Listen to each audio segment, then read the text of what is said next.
Thanks. The first day back from February break tomorrow, the Southwick Regional School will address bullying and racism with students following news of an investigation that has many concerned in the community. But we've learned one of the students in the middle of it will not be in attendance. Western Mass News reporter Olivia Hickey joins us live in the studio after speaking with that girl's mother. Olivia? Glenn, the district investigated white students allegedly holding a virtual slave auction, bidding on their black classmates.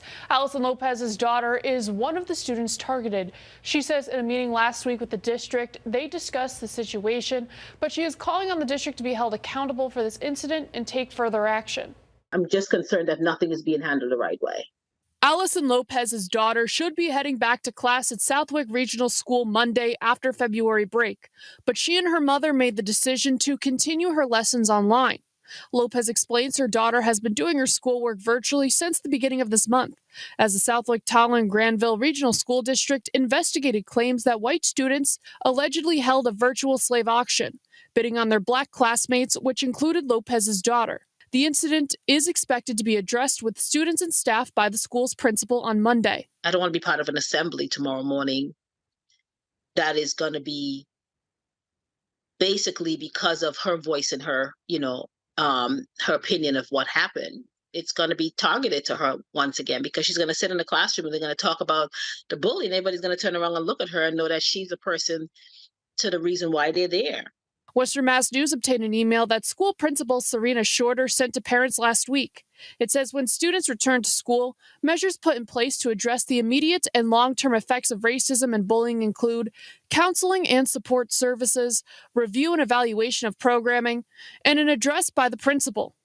Southwick Granville Regional School District Superintendent Jennifer Willard sending out her own email to the school community, reading in part, "We are planning to hold a summit in the coming weeks with the district and community stakeholders from Southwick, and Granville to begin a conversation about outlining next steps regarding our collective responsibility to lead, work, teach, parent, live, and act with kindness, which is the foundation of our core values." Lopez met with the school leaders last week to discuss an action plan to get her daughter back to school. She tells us her requests include her daughter having access to her phone for emergencies and having a person her daughter can turn to in an emergency.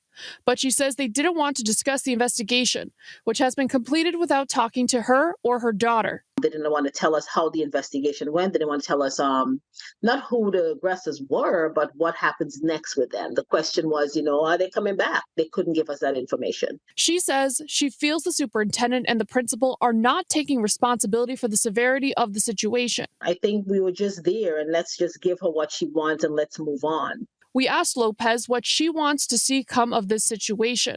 Along with her daughter feeling safe to go to school, she's looking for accountability for the students involved, their parents. She's asking herself, well, why am I home doing online school and they're able to come back to the school and walk around freely? That's not fair. That's not fair.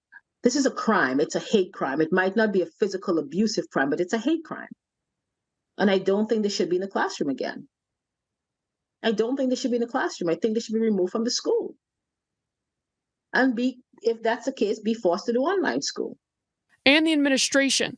She tells Western Mass News she agrees with the petition calling for the resignation of Superintendent Jennifer Willard and Principal Serena Shorter, emphasizing she doesn't want history to continue to repeat. I've had so many families who has reached out to me, Olivia, since this incident has happened.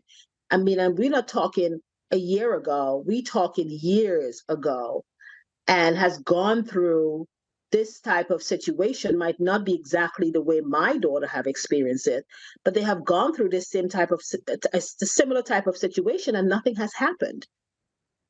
And under the same administration. Western Mass News has reached out to the superintendent and principal for comment. We have yet to hear back, but we did receive a copy of a message sent to the school community this evening, signed by Principal Shorter, that reads in part, "As part of our ongoing commitment to maintaining a safe learning environment, you may notice an increased police presence on campus. This heightened visibility is designed to provide reassurance and support to our school community, ensuring that everyone feels safe and secure as we resume our academic activities." The petition currently has over 1,300 signatures. The current goal is to collect 1,500. We asked Lopez if they consider taking her daughter out of the school. She says she is leaving that up to her.